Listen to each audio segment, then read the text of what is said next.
Era uma noite de véspera de Natal tranquila no ano de 1945 para a família Soder, exceto pelo filho mais velho que estava longe, servindo o exército.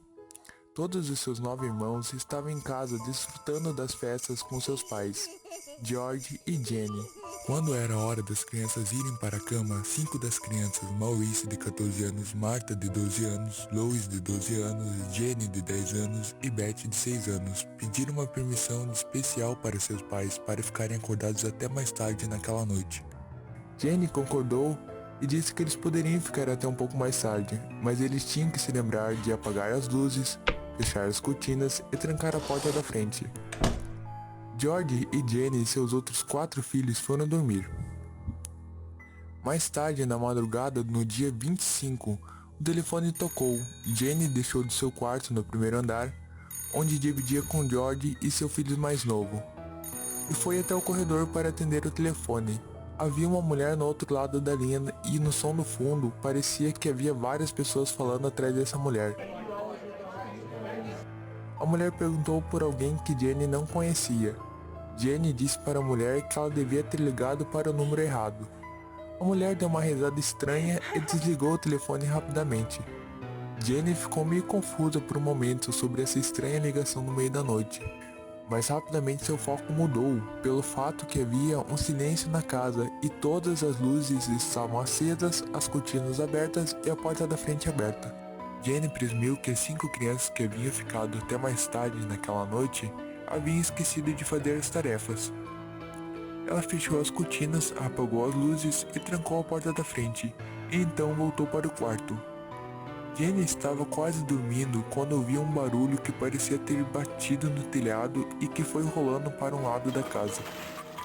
Logo em seguida, Jenny começou a sentir um cheiro forte de fumaça. Era aproximadamente 1h30 da manhã. Jenny, desesperada, acordou George e correu até a porta do quarto, vendo que o corredor estava cheio de fumaça e que essa fumaça cobria as escadas que iam até os dormitórios das crianças. Jenny começou a gritar para que todos saíssem da casa. Fora da casa, ela percebeu que as 5 crianças que tinham ficado até mais tarde naquela noite não estavam ali. As chamas cresceram rapidamente, bloqueando a entrada de George, que queria entrar para resgatar as crianças. George pensou em escalar para dentro de uma das janelas.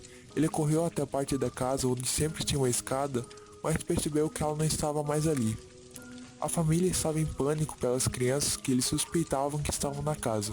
George teve uma ideia de pegar um de seus carros e estacionar perto da casa para ver se ele conseguia subir até a ponta da janela e socorrer seus filhos. Ele correu até a garagem, mas nenhum de seus carros queriam ligar. Jenny e George ficaram então impotentes, não podiam fazer nada além de somente olhar para as chamas consumindo sua casa. O fogo devastador deixou a casa em cinzas em menos de 1 hora. Por razões não muito claras, os bombeiros chegaram quase 8 horas depois e vasculharam o local das 7 às 11 da manhã. Logo depois dos bombeiros, as autoridades também foram até o local e fizeram uma investigação superficial. O legista determinou que as crianças haviam morrido no local e que o fogo havia sido causado por uma fiação defeituosa. Mas George e Jenny não estavam satisfeitos com a explicação. Eles queriam uma investigação mais profunda para explicar como a fiação defeituosa poderia ter causado fogo se várias luzes estavam funcionando perfeitamente durante o incêndio. Eles suspeitavam que havia mais coisas que deveriam ser descobertas a respeito do incêndio e queriam respostas mais claras. As suspeitas de Jenny e George começaram a ter credibilidade, pois não haviam restos humanos, nem esqueletos nos escombros e nas cinzas. Jenny foi averiguar em um crematório local para ver quanto tempo demorava para que um esqueleto se desintegrasse totalmente, e percebeu que demorava pelo menos 2 horas em uma temperatura muito elevada para que um esqueleto se desintegrasse totalmente. Mas o fogo na casa do Soder queimou por menos de 1 hora. Deveria ter pelo menos partes dos esqueletos entre as cinzas. O incêndio não fazia sentido algum. George e Jenny começaram a descobrir estranhas evidências que apontavam para uma direção totalmente diferente do que as autoridades haviam lhe dado. Os Soder se encontraram com um motorista de ônibus que afirmou ter visto bolas de fogo sendo jogadas no telhado da casa. Poderia esse ter sido o barulho que Jenny tinha escutado?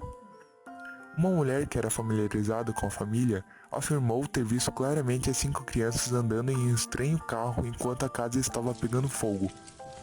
Em uma lanchonete a 80 quilômetros a oeste do local do acidente, uma garçonete disse que horas mais tarde do acidente havia servido um pequeno almoço para os 5 filhos da família Soder na manhã de Natal, mas ela não conseguia lembrar com quantos adultos as crianças estavam acompanhadas. Como a notícia se espalhou e fotografias das crianças foram espalhadas pela vizinhança, uma mulher disse que havia visto 4 das crianças na companhia de 4 adultos em um hotel na Carolina do Sul.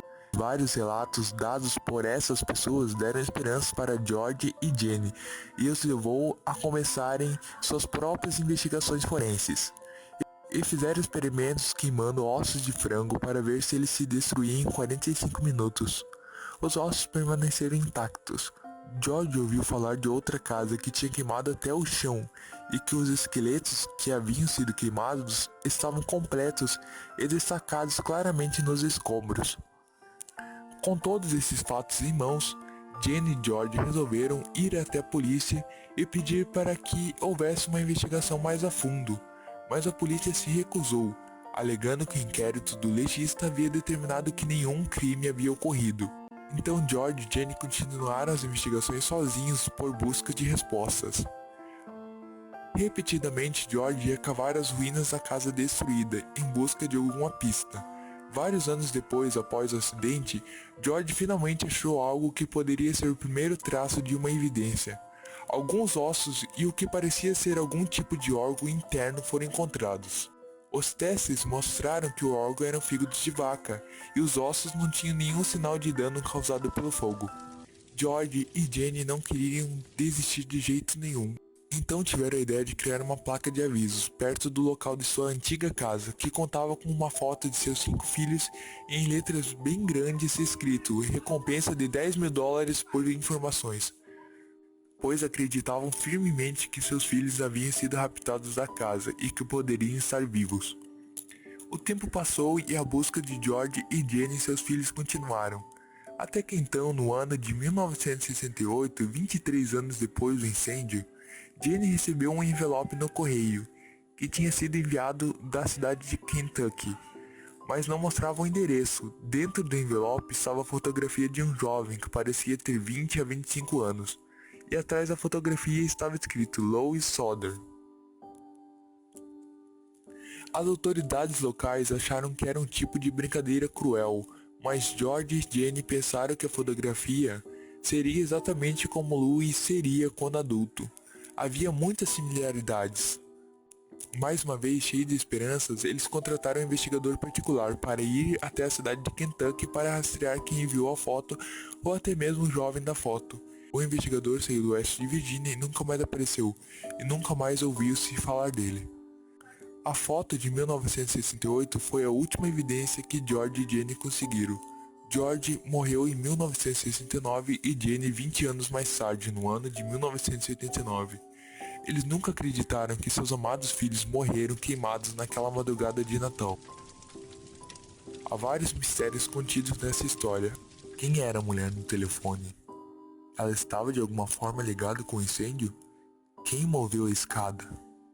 Quem jogou a bola de fogo na casa do Soder naquela noite? De quem eram os ossos encontrados anos depois no local do incêndio? Quem enviou a foto em 1968? E quem era o jovem da foto? O que aconteceu com o investigador particular? Quem colocou o fígado de vaca no local do incêndio? George e Jenny acreditavam que seus filhos haviam sido raptados, mas por quê? E por quem?